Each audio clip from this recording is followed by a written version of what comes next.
Donc, on passe rapidement à la deuxième conférence, la conférence de Jean-Philippe Laverdière, oui, qui est un candidat à la maîtrise à l'université Laval et qui va nous présenter une présentation sur la résilience à la sécheresse dans l'amélioration génétique de l'épinette blanche. C'est à toi, Jean-Philippe. Voyez mon écran? Oui, très bien. Parfait. Bon, bonjour tout le monde. Je m'appelle Jean-Philippe Laverdière. Je suis étudiant à l'Université Laval en sciences forestières avec Jean Bousquet et Patrick Lenz. Comme on vous a dit, là, je vais vous parler de la réponse à la sécheresse et son intégration dans l'amélioration génétique de l'épinette blanche. Les changements climatiques actuels, les conditions climatiques actuelles dans la forêt boréale sont en changements radicaux. L'augmentation des températures annuelles couplée à des périodes de précipitations concentrées vont augmenter la fréquence et l'intensité des épisodes de sécheresse qu'on va observer. Les extrêmes climatiques sont particulièrement dus à l'affaiblissement du courant jet qui crée des oscillations et de l'instabilité dans le vortex polaire, créant ainsi des disparités au niveau climatique. L'impact des épisodes de sécheresse sur la croissance radiale et apicale des arbres de la forêt boréale est largement documenté. On sait également que ça augmente la susceptibilité face aux ravageurs et aux maladies en affaiblissant les arbres. Finalement, les épisodes de sécheresse peuvent créer de la mortalité dans les jeunes plantations. Même si notre étude s'est basée sur l'effet de la sécheresse sur la croissance radiale, les conditions climatiques, les extrêmes climatiques qu'on va observer ne sont pas concentrés au niveau des vagues de chaleur. On peut penser aux températures extrêmement froides, des périodes de déchelle, des gelées au printemps et tôt en automne qui seront également plus fréquentes. Vu la grande étendue de la forêt boréale au niveau du Québec, la palette climatique qu'on y observe est extrêmement diversifiée. On peut donc comprendre que l'action de la sélection naturelle peut avoir créé des disparités au niveau des mécanismes qui entrent en compte dans la réponse à la sécheresse. Par exemple, dans un milieu où la disponibilité en eau est suffisante aux arbres, la sélection naturelle pourrait favoriser l'investissement dans des mécanismes de croissance accrue quand que la ressource limitée est la lumière, donc pour atteindre plus facilement la lumière. Tandis que dans un milieu où la ressource limitante est l'eau, la sélection naturelle va plutôt favoriser l'investissement dans des mécanismes de résistance à la sécheresse. On peut penser à un bois qui va être plus dense, dont les trachéides pourraient être plus résistants à la cavitation lors de sécheresse. Il y a certains auteurs qui ont trouvé une différenciation au niveau génétique de la réponse à la sécheresse pour plusieurs populations d'épinettes blanches au Québec. Notre objectif était d'approfondir l'aspect génétique au niveau de la réponse à la sécheresse. L'épinette blanche est une des espèces de la forêt boréale qui va être négativement affectée par les épisodes de sécheresse qui vont être plus fréquents et intenses. Cette espèce-là est importante pour l'industrie forestière de production de pâte de papier et de bois d'œuvre pour ses propriétés mécaniques supérieures. Ce sont les programmes d'amélioration génétique pour cette espèce au Canada qui produisent les plants et semis qui seront reboisés. Les programmes d'amélioration génétique pour cette espèce ont historiquement priorisé les caractères de croissance et de survie, puis ensuite intégré la propriété du bois et la résistance aux ravageurs. Ce n'est que récemment que la réponse au stress climatique comme la sécheresse devient une priorité avec les changements climatiques. Puis, pour ce faire, par contre, il y a un besoin d'analyser la génétique au niveau de ces caractères-là. Pour analyser l'effet de la sécheresse sur la croissance radiale des tests d'amélioration génétique, les récentes études ont utilisé des analyses rétrospectives de cernes annuelles. Comme vous pouvez voir pour le disque de bois à gauche et le graphique inférieur à droite de courbe de croissance de plusieurs populations d'épinettes blanches. La largeur des cernes annuelles varie grandement d'une année à l'autre et ça reflète des conditions de croissance qui sont optimales ou sous-optimales, souvent reliées au climat.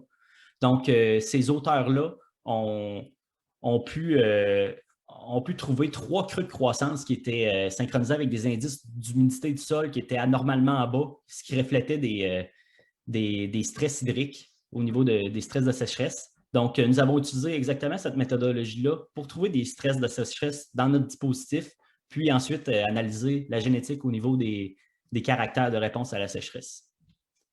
Donc, pour notre étude, on s'est penché sur un test de croissement d'épinettes blanches de 19 ans qui était répliqué dans 3 environnements différents au Québec, du nord au sud, Normandin, Valcartier et Watford. Il y avait environ 280 arbres par site. L'inspection des indices de sécheresse qui ont un effet sur la croissance radiale des arbres nous ont on a pu trouver 2 stress au niveau des 3 sites. Donc, un en 2010 à Normandin et un en 2012 à Watford. Malheureusement, on n'a pas pu trouver de stress de sécheresse au niveau du site Valcartier. Puis, en 2012, après la sécheresse, il y a également eu une éclaircie de la plantation pour le site Watford. Donc, les graphiques à droite, graphique supérieur représente la croissance annuelle radiale, tandis que les graphiques inférieurs présentent la croissance radiale sans effet de l'âge, puis les creux que vous pouvez observer au niveau de Normandin en 2010 et Watford en 2012 étaient synchronisés à des indices de sécheresse qui étaient maximaux au niveau de ces 2 sites-là pour la période étudiée, donc qui avaient des stress au niveau de ces 2 années-là pour les sites qu'on a étudiés. Donc, pour cette étude, on a analysé 4 caractères de réponse à la sécheresse selon ces auteurs-là. Premièrement, le caractère de résistance. Le graphique à droite, c'est deux réponses à la sécheresse différentes pour 2 individus différents. Donc, le premier caractère de résistance représente la perte de croissance qui est observée au niveau d'une sécheresse. Le recouvrement représente la reprise de croissance à la suite de la sécheresse.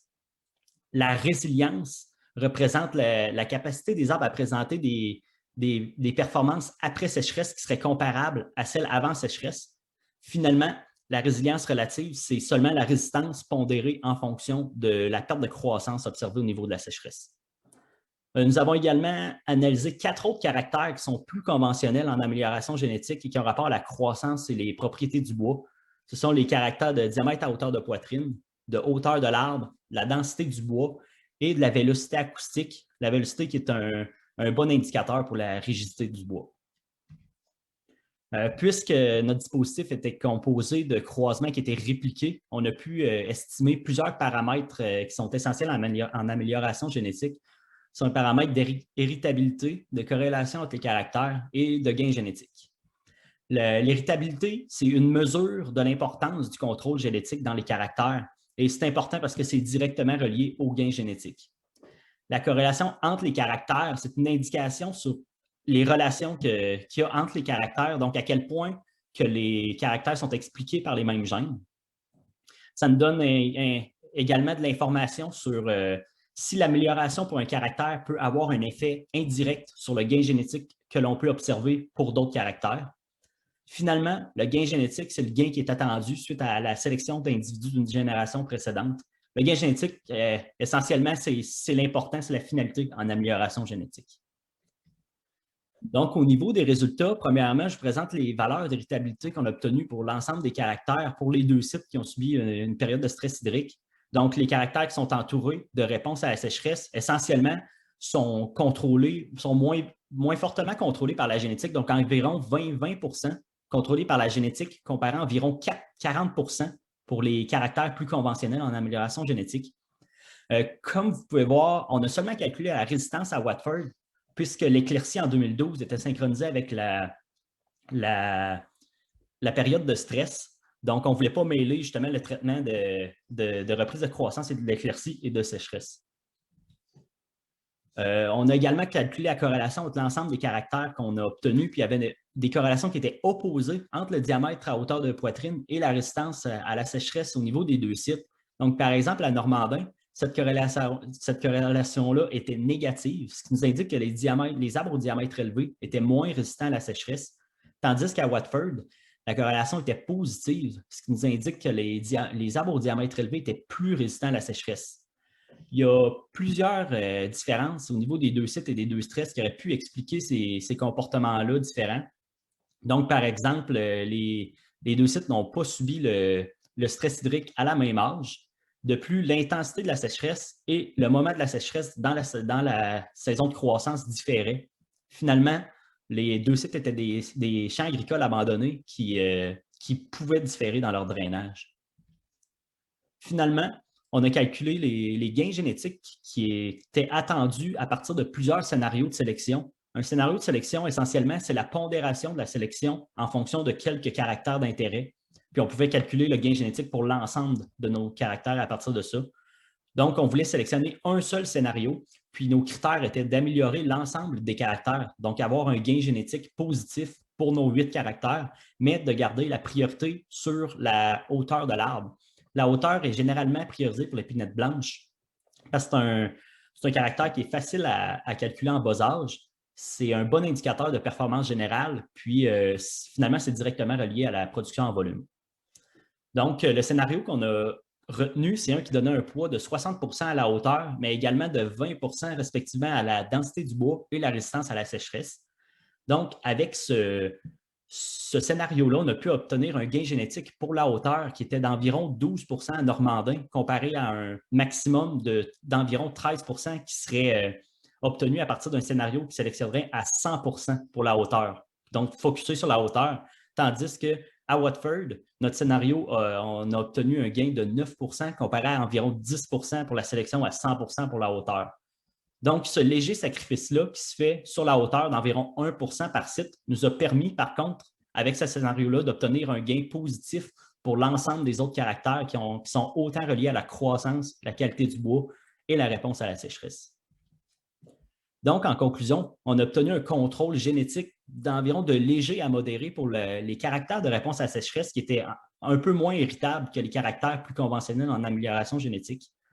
On a obtenu des corrélations qui étaient opposées aux deux sites entre la résistance à la sécheresse et le diamètre de l'arbre. Par contre, malgré ces corrélations opposées-là, on a pu trouver un seul scénario de sélection qui permettait d'améliorer l'ensemble des caractères, donc avoir un gain génétique pour l'ensemble des caractères tout en minimisant le sacrifice sur la hauteur.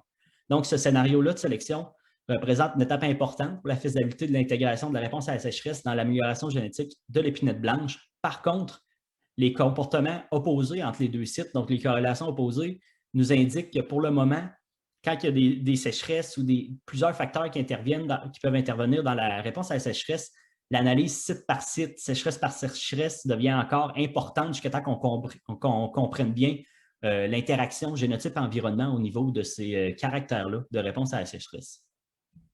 J'aimerais remercier les co-auteurs qui ont participé avec enthousiasme à la réalisation de cette étude, puis Génome Canada, Génome Québec et le Centre canadien de la fibre du bois qui ont supporté ce projet. Puis j'aimerais remercier finalement le CEF de m'avoir permis de présenter. Je vais être disponible pour répondre à vos questions plus tard. Merci. Merci Jean-Philippe. Donc, on passe rapidement à la prochaine présentation.